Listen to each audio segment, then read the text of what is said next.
entire playbook. So it's kind of an easy switch, honestly. So whatever the team needs.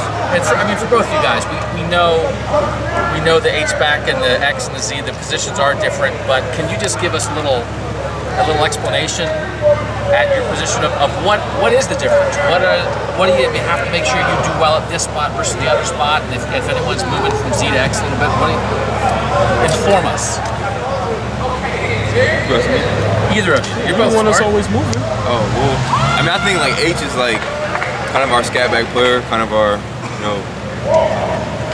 you can get involved in the run game and also take shots downfield underneath. I would consider our Z's to be deep ball, take top off coverages. We try to get those guys some shots each and every game, and then I feel like X is our isolation outside, one-on-one wide receivers. Hey, both of you guys, do you feel like Ohio State's off to its best passing start ever in history? Do you feel like the passing game, from y'all's vantage point, is taken away from the running game and getting it basically went almost off the track a couple of weeks ago and stuff? But just what are y'all's thoughts on that? And do you feel like it can come back this week? Johnny? I wouldn't say that it has. I don't know. Maybe it has, maybe it hasn't. We just have a lot of guys in our group, I think, and everybody, the coaches try to do a good job of making sure everybody's satisfied, I guess.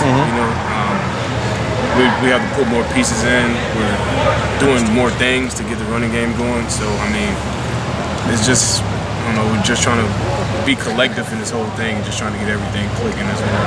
Have you felt the emphasis the last 2 weeks on getting it going in practice and stuff? How has that shown up, and I guess in drills, et cetera? Yes, this past 2 weeks, you see the scout linebackers, they're coming down way harder than like usual. Just trying to, give the guys a better look, more of a game look, I guess. So, you see, it's been a great 2 weeks.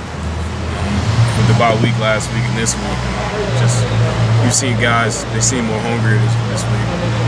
Johnny, when you say that you guys need to do more things to get the run game going, you mean like you guys as zone 6 specifically, or just as an offense? No, that's offense. Okay. As a whole, we probably can make better blocks, more blocks, do more outside to open up things for them guys. So it's just a collective thing with everybody.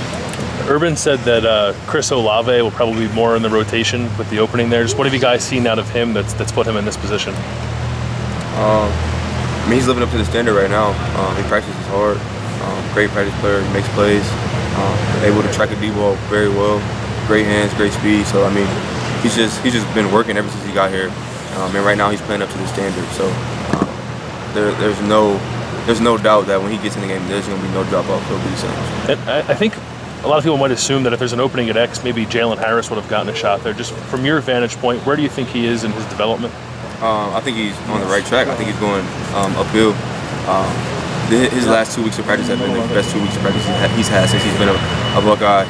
And I think they might not be necessarily talking about him getting some reps, but I definitely think that he's in that conversation for sure. Is Chris officially in the rotation, or is he just expected to play more? Well, from this week of practice, he looks like he's officially up. So, I would expect to see him out there for sure. I know you guys tune out the noise and the outside distractions, but is there a part of you that registers that for years it seems like the wide receivers were blamed for the passing game not getting going, and now you're being blamed for the running game not getting going? Yeah, it's so good because everybody on the outside don't know what we have to do every day when we come in here and practice. So all that is just a bunch of chatter. If you never lived in these shoes, then you don't even know what to expect, So, you see a lot of that stuff, but it really doesn't matter because a lot of those people probably never played and probably never will play in a position like this. So I work with Chris Spielman, who used every single slight that he possibly could to motivate. Is that something that you guys do personally, or no? You said it again? Chris Spielman used to use every single slight, every single criticism to motivate him. He would keep Mel Kiper Jr.'s picture right above it where he did his sit-ups. So when you guys hear stuff like that, do you use that as a chip, or do you try to ignore it as best as you can? Like I said before, those guys don't motivate me to be any better. The guys who I line up with every day, I go to war with every day and practice in the games, those are guys that motivate me. So, a critic, they're just critics, man. Twitter is what it is, social media is what it is. So, you get a lot of that talk, but, none of them people have to play in opposition. They don't have to do the things we do, so it really doesn't matter. Parris, you personally, do you register that kind of stuff, or are you like Johnnie? I'm 100% like Johnnie. I turn my phone off after the football games, good or bad.